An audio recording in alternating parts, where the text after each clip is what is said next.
চারটে আমার কি চেয়ারম্যানই করে, এর আগে কিন্তু সালামদারি 5 টার্ম চেয়ারম্যানই করে গেছে। তো সালামদারি এই রাজদার কয় হাজার ইট বসাই ঠিক গেছে, ইট হুজুররা কি নিয়ে গেছে?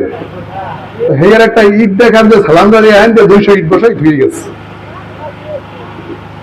এখন সালামদারি কিন্তু নৌকার ইয়ে করছে, কারণ আবার ধানের শিশিও আছে, এ আছে সব জায়গায়।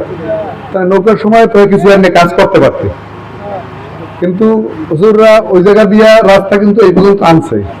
এদিকে এই প্ল্যান কিন্তু একবার দেওয়া হয়েছিল, নদীর ভাঙর এই পর্যন্ত আসার কারণে সম্পূর্ণ প্ল্যান ইঞ্জিনিয়াররা এসে আবার কাটিয়ে দিচ্ছে।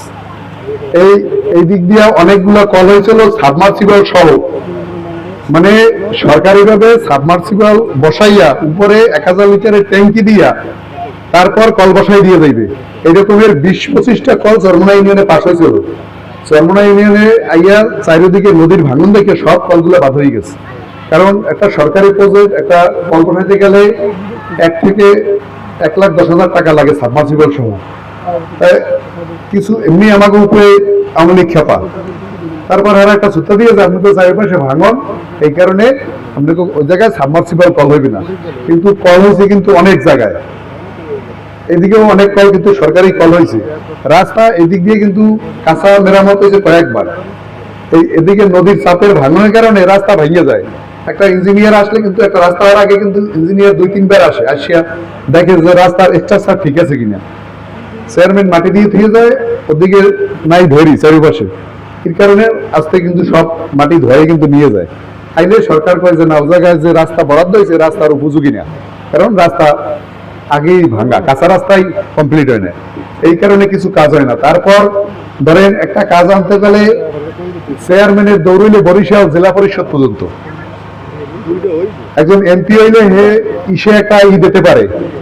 আর এই 17 বছর পর্যন্ত তো সবসময় আওয়ামী লীগ হুজুর গ্রুপ রেখাপা, আওয়ামী লীগ তো সবাই হেরা নিজেরা আওয়ামী লীগের নেতা কিন্তু কিন্তু কয়েকজন আছে, হেরা কি করছে দেন। তারপর সব কথা শেষ কথা হইলে যে আমাদের যে প্রার্থী ভোট তো একটা দিতে হইবে।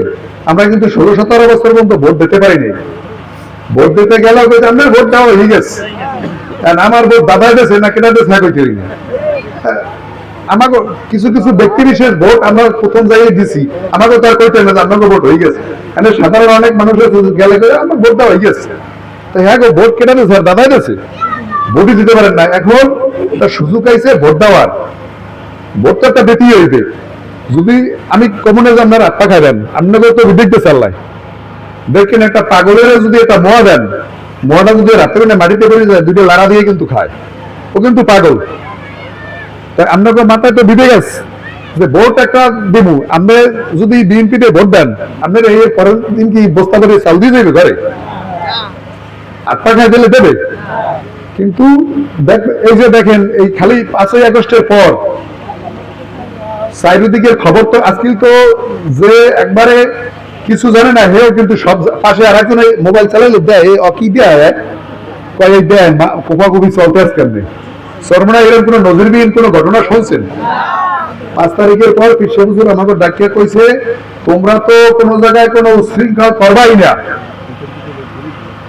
কেউ যদি করতে চায় তোমরা সাথে সাথে যাই এই জায়গায় প্রতিহত করবা, কোনো গ্যাঞ্জাম করবে না বুঝের মাধ্যমে।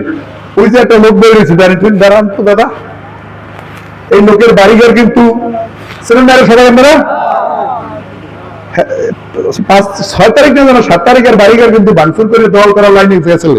এই যে যদি মিথ্যে কথা হয় তাহলে উনি করবে যে হ্যাঁ ভাই মিথ্যে কথা, আপনি মাত্র 3 বাড়ি যান। এই লোক খালি সামনে দাঁড়ানো দেন, ওনার লোকটা ওনার এই ঘর বাড়ি ওনার এই যে আপনারা এখানে মুরব্বীরা যারা আছেন জন্মলগ্ন যে দেন না খায়, মানে একটা মানুষ যদি একটা না এক যুগ এক জায়গায় খায়, তার কাগজপত্র রাইট না থাকলেও হ্যাঁ ওই জায়গা দিয়ে উঠাইতে গেলে আইনানুগ ব্যবস্থা নিয়ে উঠাইতে আমি পারবো না। আমার যত বড় আমি ক্ষমতা থাই, 12 বছর এক যুগ থাকলেই আমাকে ঘরতে ছিলাম ভাড়া, হে আমাকে জমির কাগজ দিচ্ছে, আমাকে জমির কাগজে কোনো সমস্যা আসেনি। আর এবার আমি তো ছোট গেলেই ওই এর আব্বার হাতে কাছিটি আলকা ডাইতাম, হ্যাঁ আব্বাই কইছে হ্যাঁ আগে বলে এরা আইছে, এরা রয়েছে মানে এরা কি কেউ কোনো ইকার উপকার ছাড়া ধরেন আমাকে এক যদি লড়াই দেই, আমরা কাছিরিয়া কাটতে যাবো খাইবে রাখ তাই এক বদলা রাজিরে গেছে